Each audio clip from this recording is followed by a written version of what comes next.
Good morning everyone, basa tayo ng kapalaran ni Ralph Lyon Pag-vlogs.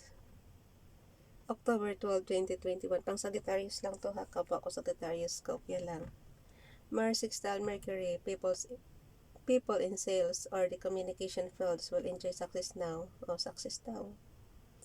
Home property and family interest are all activated and mental alertness can bring quick decisions. At this time, pumipiyak na ako. At this time, you should stick to your guns for what you believe in. This transit favors to study,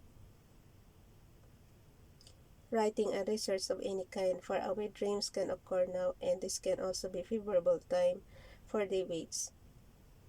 Short trips related to work can increase, and this is an excellent time to formulate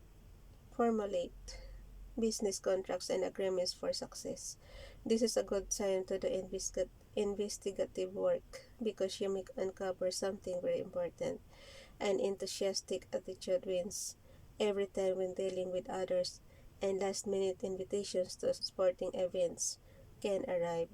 Such October 13, 2021. Dalawang lang basahin natin. Dalawang araw lang. October 13.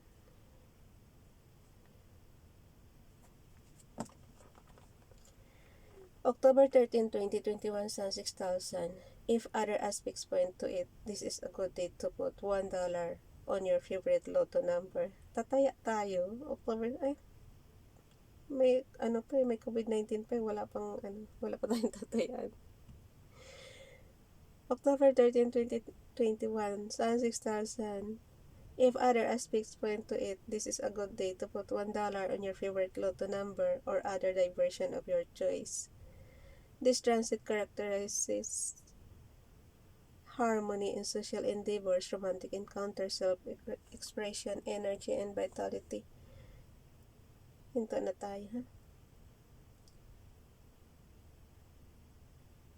Energy and vitality, educational pursuits, leadership and confidence, and creativity investments may pay off handsomely now, and pleasure and travel trips will be very enjoyable. Okay, bye everyone. God bless.